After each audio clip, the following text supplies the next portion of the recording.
ले बानी देखो तनिया की सूट करता कि ना बड़ा बोलल है होम्योपैथी के दवा बानी अब एंटीबायोटिक देव की तो सूटे को जाने तो बोकर के प्राण छोड़ देबे ठीक कर रहे हैं ना बताई कैसन बढ़िया गीत गौदा रही हमरा रोग के दवाई बा गोरी के दुपाटा में हे में लुकवा के लुकोइल लिखी केहू दवा देखे मत खुला दवा रहे हवा लगी खराब हो जाई अब यहाँ के जानता नहीं भितरिया ला दोनों टैबलेटवा के ओहो वे टैबलेट के हम कहता नहीं दुपाटा में दवा रहेला अगर दुपाटा में दवा रहे तो लेके टुटहिया गुड़वा में लेवर लीती ठीक हो जाई रउआ पूरा देहिया में धोकर लेवर दी पूरा मोटा जाती बात तू नहीं कहे अरे पहन के रेशमी कपड़े अदाकारी नहीं करते हम अपने वतन से कभी गद्दारी नहीं करते वक्त आता है तो उठाते हैं हाथ में खंजर क्योंकि ऐसे लड़ाकुओं से लड़ने की हम पहले से तैयारी नहीं करते जियो राजकुमार जियो राजकुमार न गोलियों की बौछार से जानी न गोलियों की बौछार से न तलवार की धार से ये लंगड़ा बंदा डरता है तो सिर्फ उस परवरदिगार से गाना कहता नहीं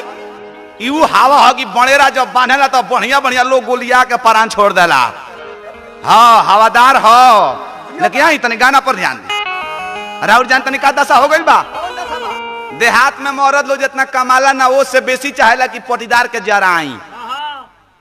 बासमती चाउर किन के ले जाए कहेंगे सुनता रू एक ऐसा फरहर खीर बनाओ कि पटीदार भर के लोग मोहक तो कहे कि जाए दो को में कमाता खाए पर ध्यान दिले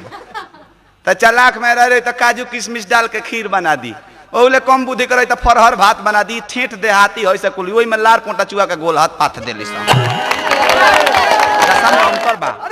बताई हई बाजार में धो लेहनी पगला गइल बा पपुआ प्यार में पगलाइल ना रहे उही भर बाजारे में पिटाइल रहे अरे रहन बिगड़ल बा देखो तनी हम काहे गोदी में बैठलू हो कुंवार में काहे गोदी में बाजार में बैठ गेलू हो तोर रहन चिन्हा गो मास्टर तन देखो लड़का कहता कि तहार रहन चिन्ह गनी कि बाटे पोतली कमर मारे तीर छी नजर बाटे पोतली कमर मारे तीर छी नजर अरे शादी नई के भइल होई कुंवार बिया रे बाकी नैहर के बड़ा का फिलार बिया रे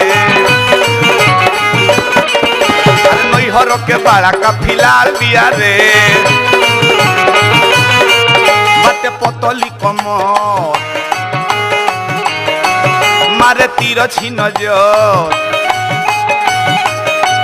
बाटे पोतली कमर मारे तीर छी नजर अरे शादी नई के भइली कुंवार बिया रे अरे नैहर के बड़ा का फिलार बिया रे